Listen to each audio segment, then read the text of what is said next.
Hey, welcome back to another episode of the Workbench Journal. So where did I last leave off? I think it was basic assembly. I'm not sure. Well, I did make some progress. Not much, but I made some progress. Okay, first things first, let's get to the airframe. Last I was working on the 6, I was just getting everything together and I was getting ready to putty and whatever else I had to do. Well, got that taken care of. Believe it or not, the puttying wasn't as bad as I thought it was going to be. So which means I actually learned my lessons from the last few builds of the same kit, and I got lucky with it.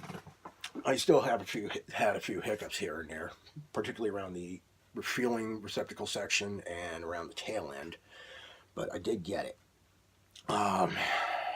Took care of that.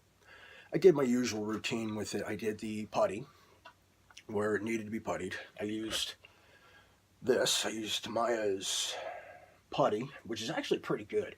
Somewhere I heard along the way they used some sort of metallic filler instead of like the usual, as compared to like Squadron Green stuff or like Bondo, and it's specifically made for plastic or polystyrene plastic. So I put on a couple coats. I did the basic sanding, put on another layer. Took care of that, and it worked pretty good. And after I took care of that, I used this. This is actually really good for any fine scratches or anything. This is Tamiya's liquid surface primer, which is a very thin putty. It's very similar to Mr. Hobby or GSI Krios's Mr. Surfacer, which is also basically a thick primer, a liquid primer, I should say. Very thick primer, or a very liquid putty. So I took care of that, put that over where I puttied, and the end result was actually very good. I was able to fill in a lot of gaps. I still got a few things that I learned, like the tail section. I should have had some styrene reinforcement. The wings, I should have done the same thing. I did throw in a few pieces of styrene to even out the wings on the bottom, although I should have been a little more careful. But that's another story unto itself. But once I got it all done, I primed it, as you can see here. As you already know, every kit I build, I always use primer. And of course, in this case, even though the putty's gray, it shouldn't affect it much. It was still a few shades lighter than the plastic itself. So, give me a few seconds. Yes. So I just put the primer on, and also checked for any imperfections or any spots I missed. And so far, everything's good. But of course, before I did that, I threw in tissue paper where I don't want it painted. Somewhere along in the internet, I read an article, I shouldn't say an article, a couple of spots where a guy took the tissue paper, like you could use facial tissue, you could use toilet paper, you could use paper towels. He used it wet, like he dampened it and then stuffed it where he doesn't want it painted. So that's what I did, and it actually works a lot better than going dry. It actually works really good, and it actually retains its shape. So I'm probably going to keep the same tissue paper in here. As you can see, once I got everything done, I let the primer dry for a good couple days. I still got a couple spots. There's still little spots here and there from puttying and stuff. But unfortunately, that's just the way the kit was. And once the puttying was done, I started spraying the interior. Shouldn't say the interior. I sprayed interior green where I know I'm going to be doing. For example, the weapons bay here. As you can see, did the weapons bay, did the landing gear, did the parts for the weapons bay. Next step will be painting the missiles. As I mentioned before, I pilfered missiles from the Trumpeter kit, since I don't have the ones for the Monogram kit. I also pilfered the Genie nuclear missile. These, as you can see, this is the infrared version. I still got to put the clear lens on it, as you can see here. And this is the radar guided. And here's straight out. Did those next. I got to give Trumpeter credit for that. They did pay attention to that, because Monogram put radar guided in their kit. But you can always switch it to an infrared seeking. Two of them in infrared seeking with a little bit of sanding and a lot of research. These are ready. They'll be painted white. The Genie will be.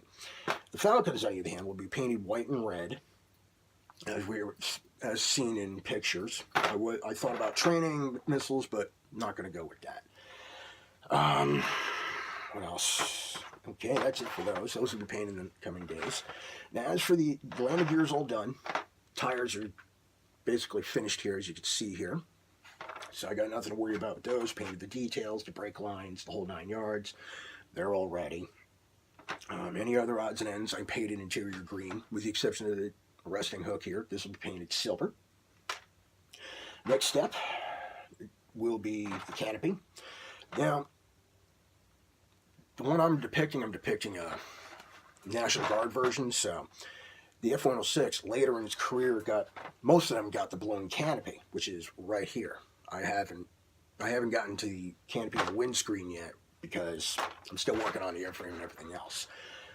I'm going to be dipping them in future, or pledge floor care finish, or whatever it is now, for you guys across the pond, whatever the equivalent is, or in the rest of the world.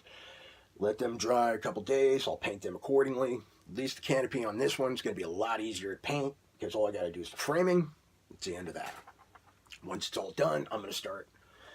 And of course, I almost forgot for a moment. Now, even though I'm going to be painting this an overall gray, I still got this to contend with. So what I'm going to do is I'm going to use the closed section of the kit to cover that. I didn't do any weathering, and I didn't put a wash or anything on the weapons bay yet, with good reason. First, I got to paint the airframe, and then I'll concentrate on everything else. I'm going to try to put this in here to cover that, so it won't get any of the color on there. Also, and make sure it'll help quite a bit. I don't know how I'm going to do it. I might do a couple drops of glue to hold it in place. I might try to figure out a way to get the masking tape on there. I'll figure it out. Once I'm ready with that, I'm going to be painting the aircraft an overall ADC gray, and I'll be doing the anti-glare panel black. I'll talk about how I did the anti-glare panel in the next video. But as for the airframe itself, now since this is a Monogram kit and the details raised, I'm going to have to do a different approach to the paint job. Usually I'll just do the base color, detail painting, and then I'll apply a wash, but in this case, can't do that. I'm going to try my hand at black basing, which is kind of like pre-shading, but instead of painting the panel lines black, like spraying them, I'm gonna take the base color, spray it in sections at a time, like within little sections at a time, and then once I get everything painted, I'm gonna give it a couple of dusting coats of a more ADC gray, try to give it more of a realistic finish. This is gonna be the first time I've really tried black basing, or in this case, gray basing, since I used a very dark gray primer. Hopefully I can pull this off. Not an easy task, but I'll give it a shot. I do got a double action airbrush. The colors, like I said, the color I'll be using is an aircraft gray. I got a bottle of Tester's aircraft gray running around somewhere. And like I said, that's my usual go-to from the Tester's acrylic. But I'm also going to be using Life Colors gloss aircraft gray, which is going to be really tricky to use, but I think I get the hang of it. Hopefully everything will come out accordingly. That's the only problem with ADC, like Air Defense Command aircraft or doing interceptors. It's a very clean color. It's also glossy. The gloss part shouldn't be so much a problem. But the overall gray, this is where the problems come in. Or I should say the challenge comes in.